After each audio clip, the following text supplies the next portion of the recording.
Bueno, lo que nos trae acá en el Power está en una carpeta que dice miércoles y está el Power,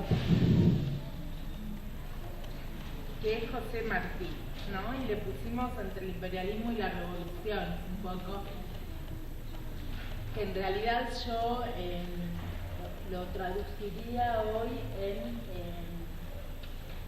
un poco la idea de la formación del sujeto revolucionario a través de la educación, que es un proyecto de investigación que empecé a acompañar en un instituto de filosofía de Cuba, a Regina Gramonte, que escribe acá, que es una compañera cubana y que está trabajando en una investigación en ese sentido y recuperando la corriente de educación popular, y ahí estoy un poco colaborando, ¿no? Vieron que los cubanos no le tienen miedo a las palabras, y es el tema, el eje es la formación del sujeto revolucionario a través de la educación. Bueno, ahí estamos. Ella está descubriendo a Núñez Hurtado y más de la corriente de educación popular, y yo estoy descubriendo más de José Martí, por ejemplo, ¿no? Y eso es el contraste. Quiero contar un poquito, citar una frase de José Martí que dice: con los oprimidos había que hacer causa común, para afianzar el sistema opuesto a los intereses y hábitos de mando de los opresores, ¿no? Lo cito por esta idea de los opresores y oprimidos de Pablo Freire, ¿no? Y que busquemos más atrás. A mí me encanta hacer genealogía de todo, ¿no? Y buscarle la historia a todo, por ahí soy demasiado pesada, hasta en las prácticas de la vida cotidiana. ¿Y cómo? ¿Y de dónde? ¿Y dónde aprendiste? ¿Quién lo hacía? Hoy lo acosaba preguntas a Nahuel sobre el pan que hace, ¿dónde lo aprendió? Bueno, pero a mí me parece que hacer genealogía sirve, ver la historia y pensar en que esta idea de opresores y oprimidos de Freire, ¿de dónde viene? Entonces, bueno, un poco contextualizar por qué pensar en Martí, por qué estamos pensando a José Martí. Ese era un poco el tema, y había tomado el mismo símbolo que ustedes han elegido como símbolo de la cátedra y de las jornadas, ¿no? El de nuestro norte es el sur. Justamente Joaquín Torres García desafió a esa cartografía imperial, que fue la cartografía hegemónica desde la conquista, y que es la cartografía que aún hoy se mantiene en los mapas que están en los manuales escolares, ¿no? Que nos muestra un norte y un sur desequilibrados, un norte que ocupa 2/3 del mapa, y que lo leíamos el lunes con los coordinadores del núcleo de alfabetización, sobre cómo esa cartografía colonial nos ha mentido. Los mapas mienten, dice Galeano, ¿no? Se nos muestra África más chiquita que Estados Unidos, que desproporcionada totalmente a lo que en términos reales es, lo mismo la India y lo mismo América Latina, no es así.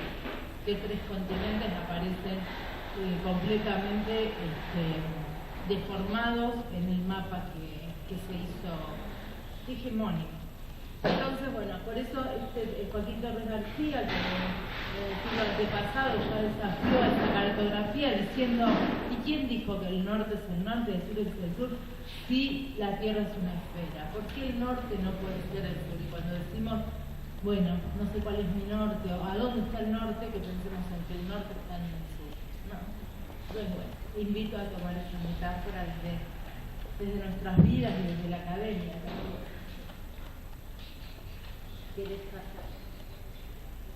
Bueno, un poco lo que mencionaba Rosita, nosotros tomamos a José Martí pensando y parados desde la corriente de educación popular. Es una corriente de pensamiento y acción, dice un compañero, Carlos Núñez Hurtado, mexicano. No es una teoría, es una corriente de pensamiento y acción, ¿sí?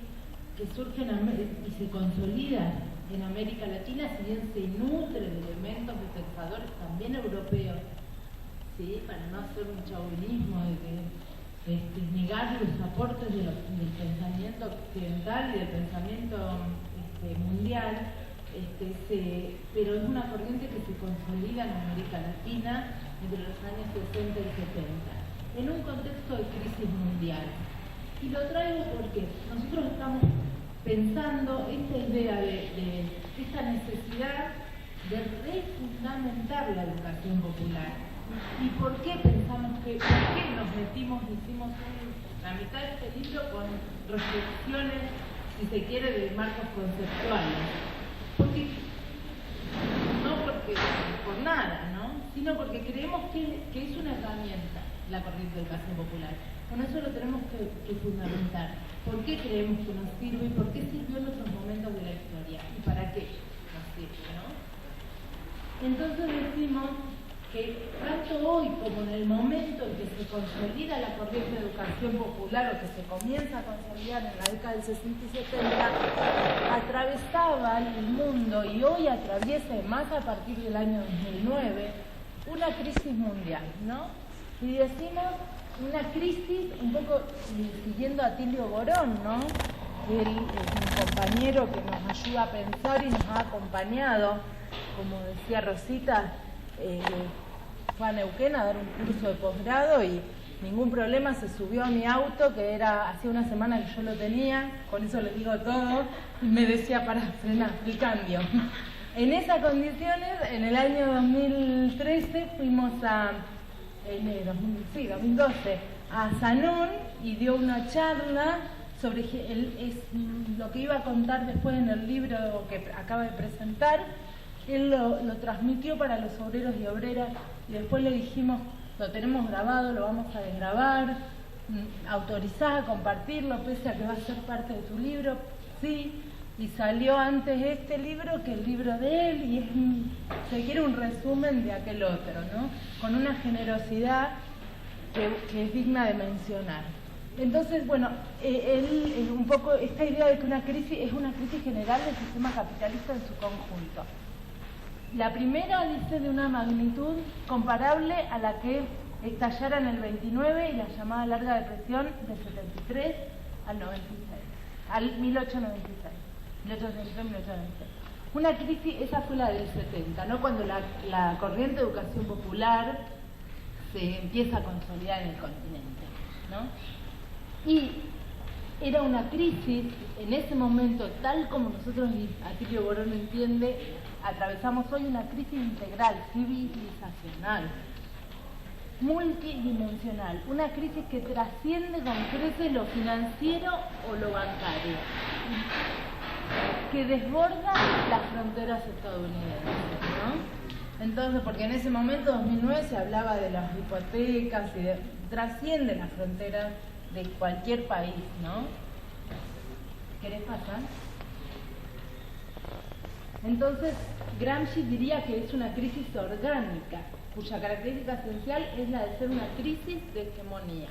Esto es, una crisis de autoridad de la clase dirigente, ¿no? Que deviene solo en dominante, diría Gramsci, y de su ideología, de la cual las clases subalternas se sienten. Ya la ideología de la clase dominante a las clases subalternas no les dice nada, ¿no? Hay una pérdida de legitimidad, de eso que en algún momento logró el consenso. Podría pensarse entonces en una época como un periodo de crisis de hegemonía en sentido gramsciano, es decir, como un periodo de crisis en los modos habituales de pacto entre dominantes y dominados. Una crisis de confianza que va a afectar a los partidos, se va a extender a la opinión pública, se difunde en la sociedad civil y que implica que la clase dirigente deja de cumplir su función económica, política y cultural. ¿Sí? Se rompió. Hay una crisis profunda desde los valores, desde una sociedad que no se inmuta ante niños durmiendo en la calle, una sociedad que está en crisis moral profunda. Y sabemos que los imperios han caído por crisis morales profundas de sus clases dirigentes a lo largo de esta historia, ¿no?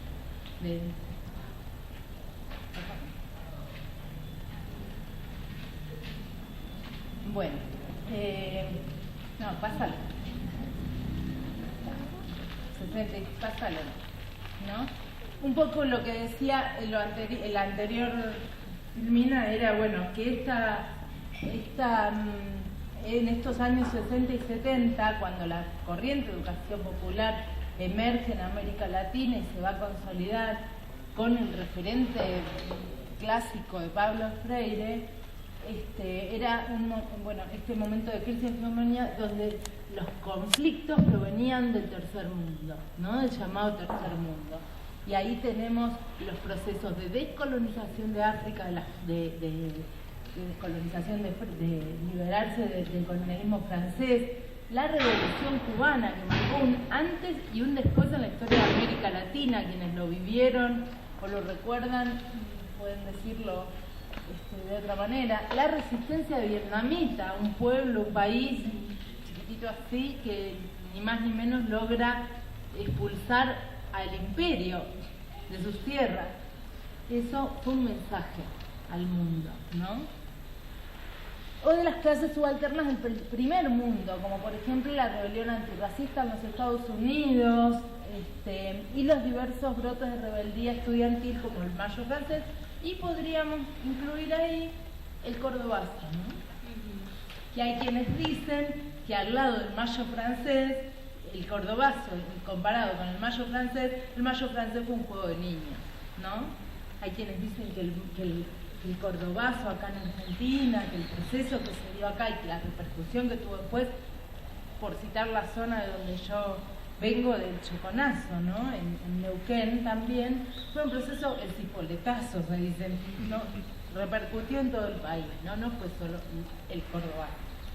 Así que bueno, nosotros creemos, parados en la corriente de educación popular gestada en ese contexto de crisis de hegemonía, creemos con Oscar Jara que es necesario recuperar el acumulado histórico, ¿sí? La experiencia de educación, las experiencias de educación popular en América Latina que han conformado un acumulado histórico que es necesario revisar, porque tiene mucho para hablarnos y para decirnos al presente. Que esta corriente se plantea una reflexión y acción en torno al hacer la política. ¿Sí? Es eminentemente política la educación. La corriente de educación popular entiende que la educación es eminentemente política y que desde la especificidad educativa podemos incidir sobre los procesos sociales de una forma cualitativamente superior, ¿sí? Y ahí voy a citar las experiencias que comentaron las compañeras antes, ¿no? La educación no cambia todo. O sea, claro que a veces nos podemos sentir frustrados, claro que, pero la educación no cambia todo. Se puede cambiar algo en la educación. Y desde esa especificidad educativa, como están haciendo las compañeras en la cárcel, como están haciendo las compañeras en el núcleo de alfabetización, como están haciendo desde el teatro popular, se puede incidir en los procesos sociales. Entonces, ahí es como nosotros vamos a llegar, con todo ese fundamento vamos a llegar a José Martí. ¿Querés pasar? ¿No? Y ahí lo tenemos a José Martí, dice Castilla para aprender a leer en las escuelas de Cuba Libre, ¿no? Nosotros vamos a rescatar a José Martí por su experiencia, ¿no? Social. Nosotros estamos profundamente convencidos de la necesidad de revisar la categoría de experiencia, porque es una categoría que nos puede ser útil para pensar la unidad o la relación entre lo social y lo individual, que desde las teorías sociales tanta falta nos hace ante por ahí corrientes o demasiado economicistas que solo se explica lo social o subjetivistas que solo miramos desde lo pequeño y desde la afectividad, la necesidad de vincular, y creemos que la categoría experiencia, y lo seguimos en esto a un historiador inglés que es Thompson, para pensar cómo nos constituimos como, él habla desde la clase social, ¿sí? Cómo nos constituimos como trabajadores y trabajadoras, pero también como mujeres, desde el género. Nosotros vamos a pensar más desde la interseccionalidad, si somos de pueblos originarios, nuestra historia también desde ese lugar, cómo nos vamos constituyendo en la experiencia social, en la experiencia de la discriminación, en la experiencia del maltrato, en la experiencia de la explotación, y con su contraparte de la lucha por revertir eso, ¿sí?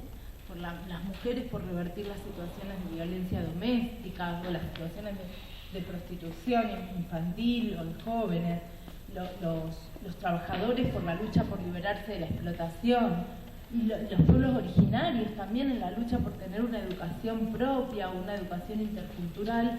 En ese proceso de lucha es como nos vamos constituyendo y cómo esa es nuestra experiencia social que nos va a ir conformando. Entonces, por eso pensamos en la historia de José Martí, no porque entendamos que las historias personales de todos esos educadores que realizamos en este libro, de como precursores, que desde Simón Rodríguez, Bolívar, Martí, Sandino, hasta llegar al Che, ¿no? Que hay libros escritos del Che como pedagogo y cómo pensó la educación, ¿no? Como educador.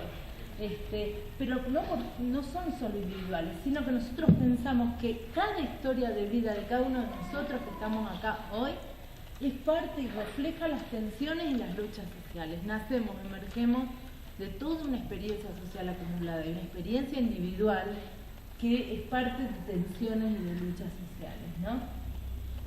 Entonces, eso es un poco lo que contaba, que estamos pensando con Regina, con el Instituto de Filosofía de Cuba, acompañándolos, yo desde acá, desde lejos, un poco esta idea de cómo se forma el sujeto revolucionario a través de los procesos educativos. Y ahí llegamos a Martí.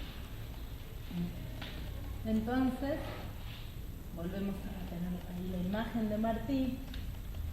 Y yo quería como compartir un poquito su biografía, no para quedarnos en ella. También desde la historia, creo profundamente en la historia oral, en las historias de vida y en la microhistoria. Creo que la historia de una persona refleja las tensiones y los conflictos, y esto nos puede servir mucho para entender.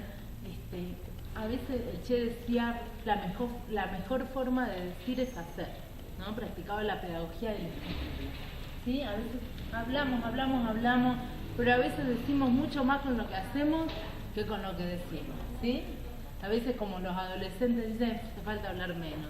O como decía la compañera por ahí, que a veces los profes nos aburrimos en los cursos. Yo también a veces me aburro, todos nos aburrimos, porque a veces es importante rescatar lo que hacemos, ¿no? Y a veces hablamos, ¿qué hacemos? Y a veces hablamos bastante más de lo que hacemos. Entonces, contarles que José Martí nace en La Habana, en Cuba, en 1853. Él era hijo de españoles, ¿no? Y es reconocido, y nosotros lo reconocemos fundamentalmente por su lucha en favor de la independencia, por ser un independentista. Después vamos a ver qué tuvo que ver con la educación. Pero fundamentalmente, si hay que definirlo a él, fue un luchador por la libertad, por la independencia de Cuba y de todo el continente latinoamericano. Es el que acuñó la categoría Nuestra América, ¿sí? Para diferenciarla de América Latina, de Iberoamérica, que se remitían exclusivamente a una relación con la lengua latina, o con España, con Iberoamérica, Italia, con los vínculos con Europa. Entonces él la construyó como una categoría identitaria, ¿sí?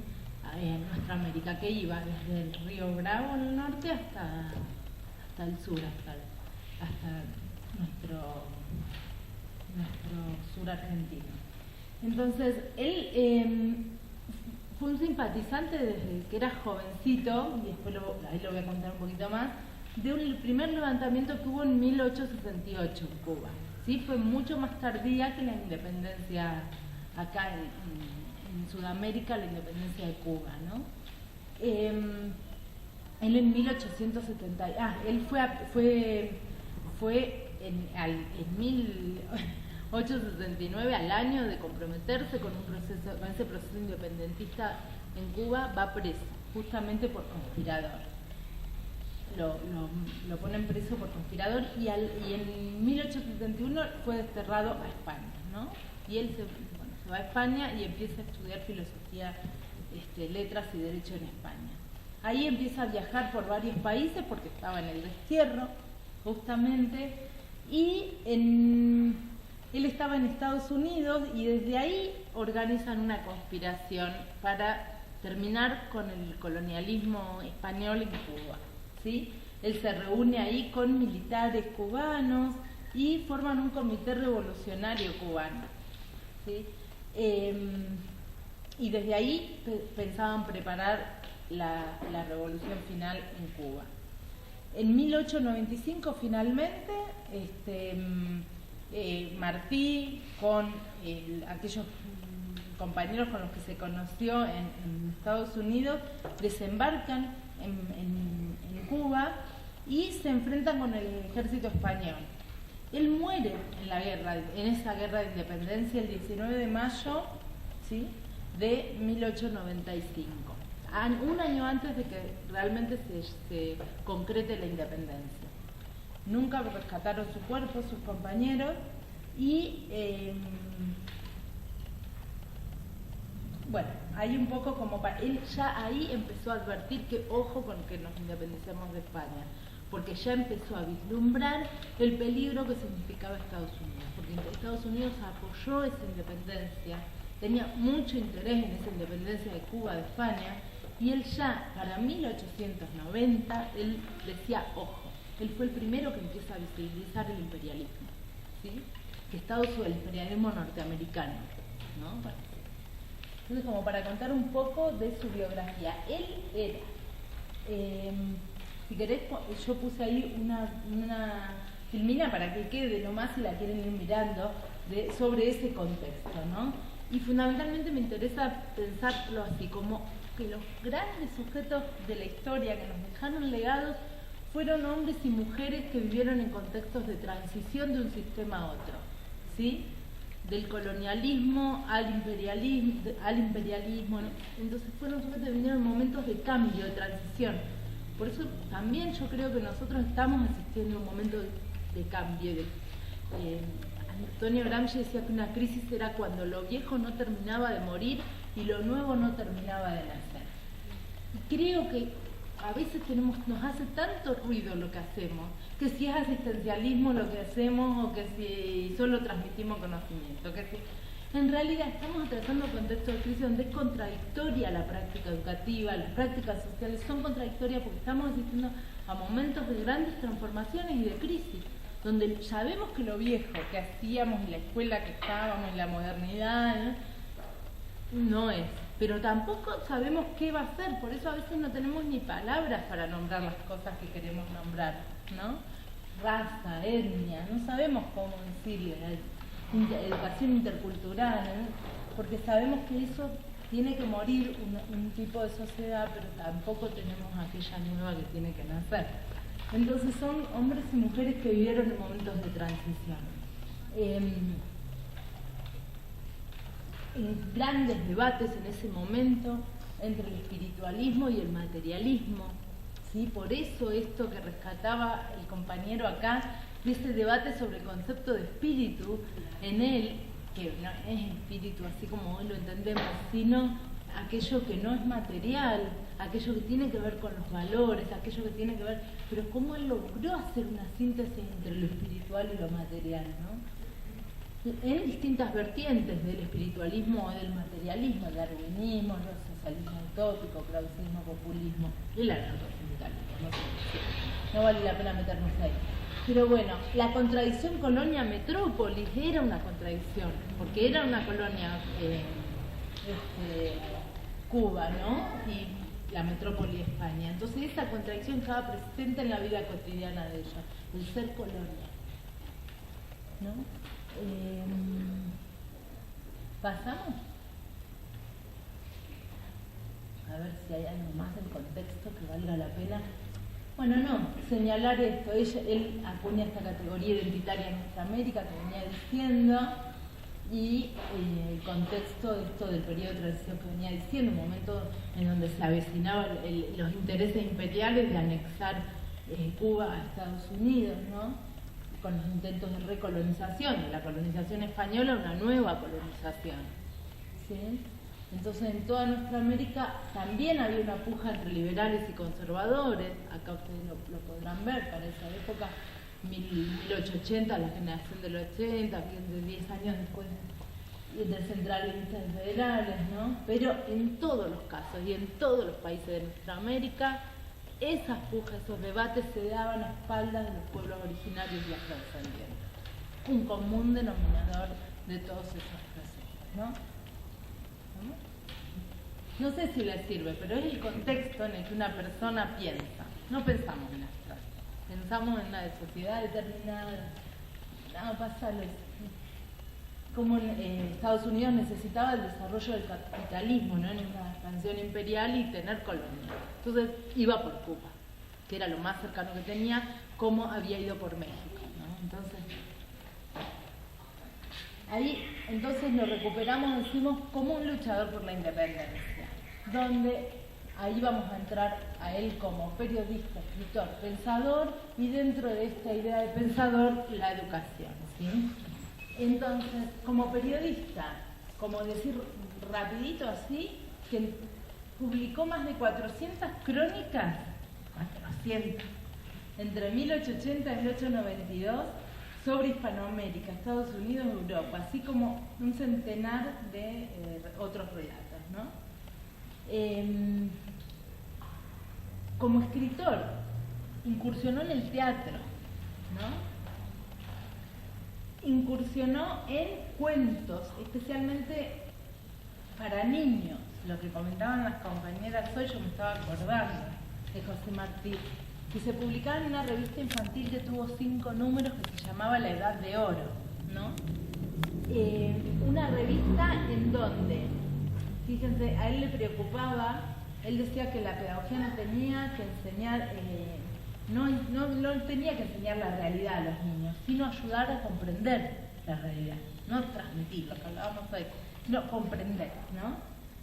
Y fíjense que trabajó qué problemas tratan estos cuentos que él escribió para niños, ¿no?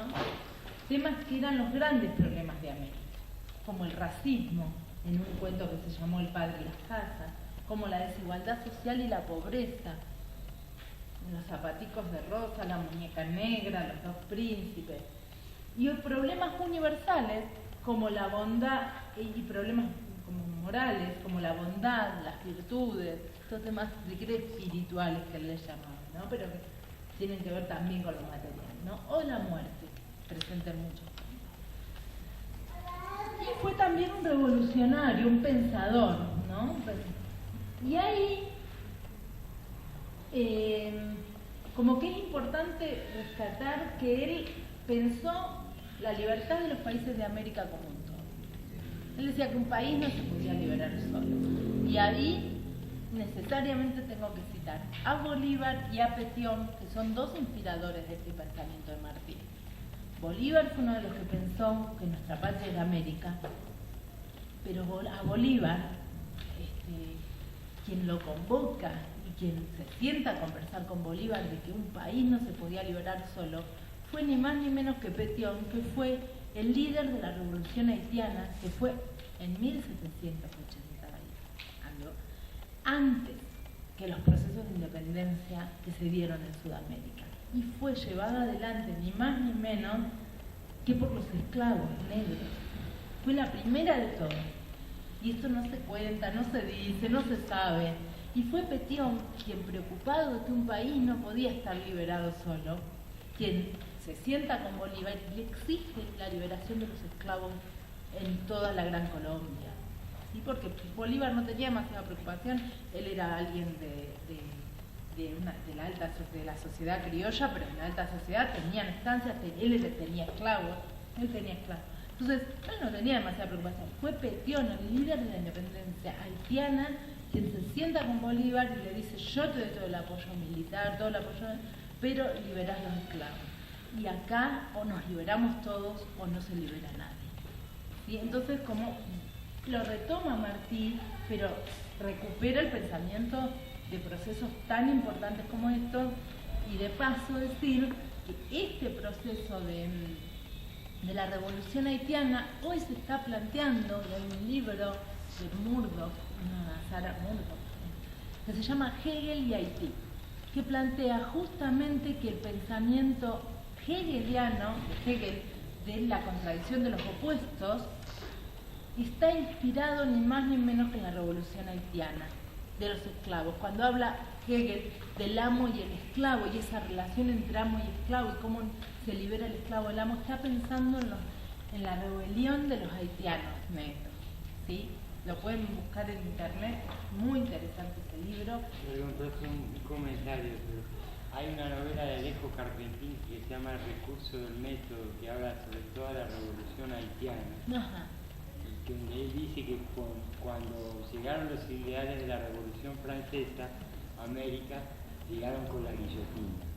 O sea, que estas opuestas, digamos, la dialéctica, o sea, los ideales de la igualdad, la fraternidad, llegaron con la guillotina. Llegaron con la guillotina, que no era para todos. No, que incluso Rousseau, ahí este libro de Hegel hace un análisis, que Rousseau tampoco menciona demasiado el tema de la esclavitud. ¿Sí?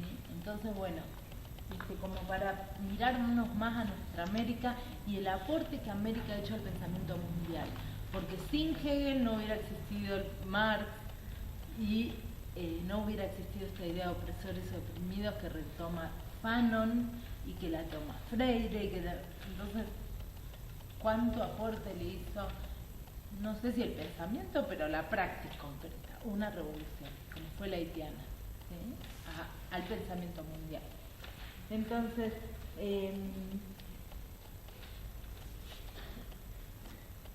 lo que más, él tuvo un ideario político, ¿no? Él sostuvo un ideario político, pero no lo tuvo solo.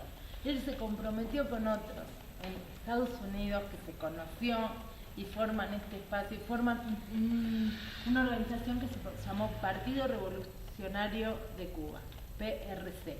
El PRC se sabe que tuvo vínculos hasta en Sudamérica. Se encontraron elementos, hay investigaciones que se están haciendo desde la historia contemporánea que han encontrado vinculaciones hasta en el sur de Chile y en Argentina de lo que fue el Partido Revolucionario Cubano, PRC, porque justamente le entendía que América era un todo. Las dos tesis principales del pensamiento de José Martí fueron, una, el problema de la distribución de la riqueza en pocas manos. A ver qué tan vigentes son, ¿no?, estas tesis o no. Ayer hablábamos de esta tensión entre pobreza y riqueza y decíamos que, me voy a sacar esto porque la verdad no nos escuchamos, que cuánto se habla de la pobreza y de encuentros que se hacen para hablar de la pobreza y trabajos sobre la pobreza y la pobreza, pero cuán poco estamos reflexionando el tema de la riqueza. Y que van en relación, es la dialéctica hegeliana. La pobreza va en relación con la riqueza. Y si no, pues nos ponemos a estudiar quiénes son los ricos hoy y cuánto tienen los ricos, ¿sí? Y seguimos dando vueltas solo en el tema de la pobreza, no vamos a terminar, porque es un problema de reparto y de distribución, es corta la cosa. Y eso lo planteó ya José Martí, esa preocupación, porque él decía en principio que esto era injusto, ¿sí? La riqueza en pocas manos es injusto. Y lo otro era ni más ni menos que la cuestión indígena, que él decía que es un tema que todas las jóvenes naciones americanas, el más triste resultado de la dominación colonial sufrida fue que los pueblos originarios fueron masacrados, ¿sí? No usaba la palabra genocidio, pero lo decía casi en esos términos, ¿no? Fueron aplastados y reducidos a la condición de bestias, decía, ¿no? Y pensemos en el presente, en las condiciones de trabajo de los pueblos originarios hoy, en los ingenios, ¿no? Entonces, él decía que había que resucitarles el hombre que llevan dentro, ¿no? Pensemos en la época, también iluminista, en un periodo de transición, como lo estábamos diciendo, ¿no? Pero él fue profundamente humanista. Él decía, son seres humanos y hay que trabajar eso. Y él decía que el futuro de la Revolución Americana está vinculado a la raza indígena, decía, y a la unión de los pueblos, ¿sí? Porque nos unía a América, que América era diferente por esto, porque todos estaban... Dice que sin ellos no habrá garantía alguna de triunfo para esta revolución, ¿no? que es el debate de Bartolomé de las Casas y Sepúlveda al momento de la conquista, reactualizado. Con lo de Haití cito una película, como para que miren, que es Queimada, que es muy vieja, con Marlon Brando, pero mírenla, está en internet, se puede bajar, Queimada con Q. Y muestra la película ni más ni menos que ese proceso de la revolución haitiana. Entonces él decía que independizar a Cuba, él lo pensó para Cuba, si bien tenían vínculos en otros países de América, él decía que lo primero era arrancar los últimos restos del colonialismo español, lo primero que había que hacer. Arrancar los restos del colonialismo español en los países que ya se habían independizado. ¿Por qué? Planteaba que no había alcanzado con la independencia política, porque seguía habiendo un colonialismo que era cultural, y no nos habíamos terminado de independizar las cabezas de España. Y decía que había que afianzar la unión de las jóvenes repúblicas, ¿cierto? Para contener, decía, los impulsos imperialistas de los Estados Unidos. Año 1895 muere Macarena. Entonces, decimos que el mayor testimonio político que él dejó, y que lo pueden leer, es un ensayo que se llamó Nuestra América, ¿sí? Y ese fue un programa político-cultural, un plan de lo que había que hacer desde lo político, reparto de la riqueza, y desde lo cultural, poder rescatar nuestra América, ¿no? Las lenguas originarias, la historia de nuestra América, y unirnos todo el continente, ¿no? Él decía, con la colonización se impuso para América una serie de costumbres y tradiciones que impidieron el desenvolvimiento de sus culturas nativas. Miren ustedes. De esta manera se produjo una típica situación de valores que toda la potencia imperial realiza, por la que se engendran todas las colonias. Entonces él decía, vemos colosales peligros, pero también vemos manera fácil y brillante de evitarlos. ¿Sí? Él decía, es necesario ir acercando lo que ha de acabar por estar juntos, que era toda América, ¿no? Dice, si no crecerán odios, se estará sin defensa apropiada para los colosales peligros y se vivirá en perpetua e infame batalla entre hermanos por el apetito de tierras. Nos pelearemos entre hermanos por el apetito de tierra si esto no lo resolvemos. Miren ustedes. Entonces, él no elabora un sistema teórico para satisfacer, dice Elmis acá, este compañero que citó el compañero acá, Elmis es un profesor cubano de la Universidad Pedagógica de Matanzas, que escribe y él dice, le dicen el apóstol a Martí allá, y dice, él no elaboró un sistema teórico para satisfacer requisitos académicos. Hasta en Cuba se le están planteando esto, ¿no? De los requisitos académicos. Dice, su proyecto se concretaba en la formación de los hombres de nuestra América. Eso le preocupaba a él. ¿Cómo nos formamos para la independencia y la liberación? Bueno, si querés pasarlo, entonces, bueno, la verdadera independencia pasa por el humanismo. Y ahí entramos a él como pensador de la educación. Voy a ser bien breve y decir algo que estamos pensando con Regina, con esta compañera cubana, de la importancia que tuvo su maestro. No solo para pensarlo en relación a Martí, pensarlo en relación a nosotros. Cómo cada sujeto revolucionario o que marcó un antes y un después siempre estuvo influenciado por algún maestro. Esto nos hace pensar que el rol de los maestros es importante.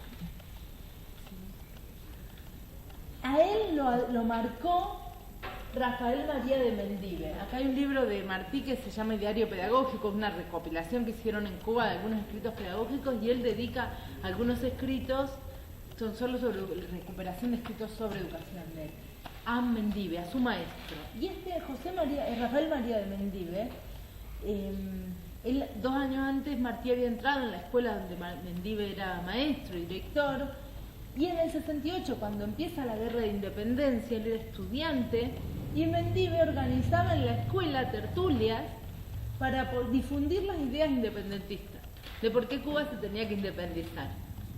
Y él era estudiante, y ahí se hacían tertulias para difundir las ideas de la independencia. Y a él simpatiza con la Revolución Cubana y le marcó este maestro Mendive, ¿sí?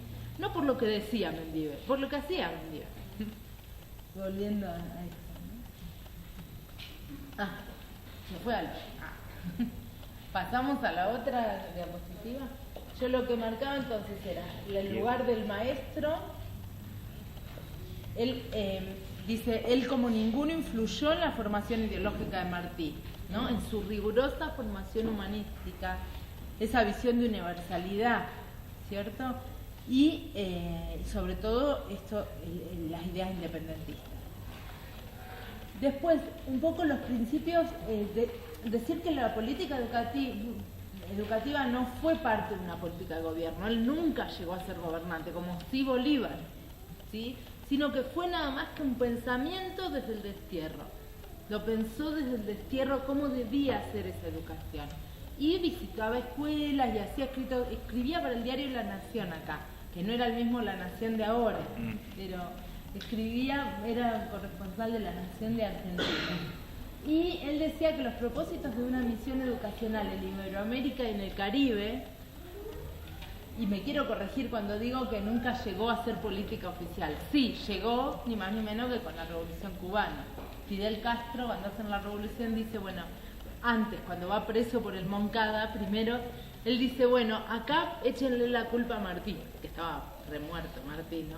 Dice, porque él es el ideólogo de todo esto, ¿no? Entonces, todas estas ideas llegaron a ser política educativa muchos años después. Tenemos que poder mirar la historia así.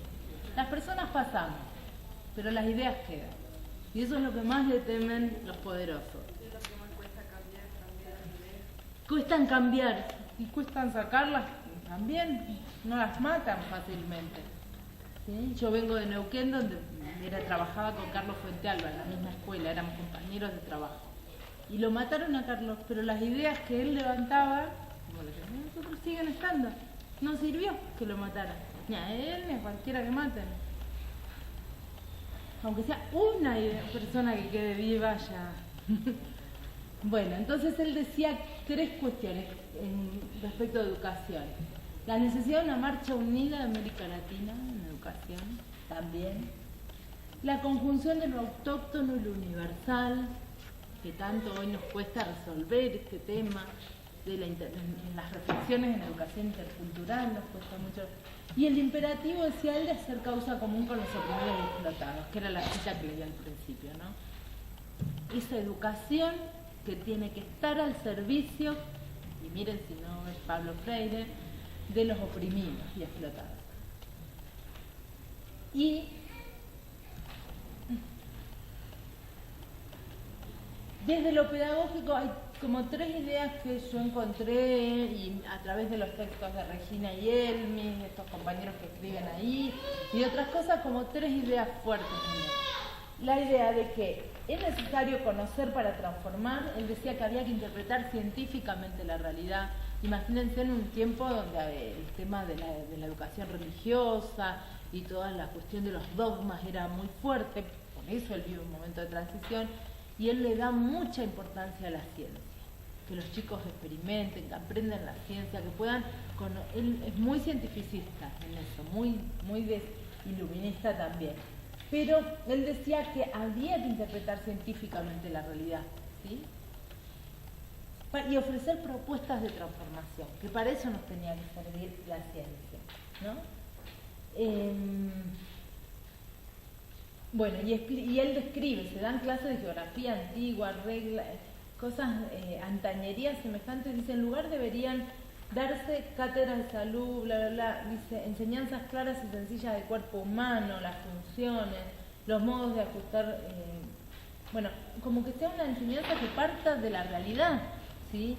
Estudiar la ciencia, pero que parta de la vida de cada uno de los chicos, ¿no? Dice, la enseñanza primaria tiene que ser científica, decía, el nuevo mundo requiere una nueva escuela, pero hay que sustituir el espíritu literario de la educación por un espíritu científico, que se ajuste a un programa nuevo de educación que empiece por la escuela de primeras letras, bla, bla. Pero en esta idea él decía que los niños saben más de lo que parece. Él decía, 6 postulados. Los niños saben más de lo que parece, decía. Lo que importa es que el niño quiere saber, ese deseo de saber. Que solo se aprende bien lo que se descubre. Que el niño vea, toque, piense y sepa explicarlo. Hoy es algo obvio. En cualquier escuela de universidad de formación docente eso lo estudiamos, pero en aquella época no era tan obvio, ¿no? Y él decía, la mente es como la rueda de los carros y como la palabra, se entiende con el ejercicio, ayudar a pensar, ¿no? Y que la escuela sea sabrosa y útil, ¿no? Después, otra cuestión decía la pedagogía del ejemplo, por ahí no lo decía con estas ideas y el tema de los valores, ¿no?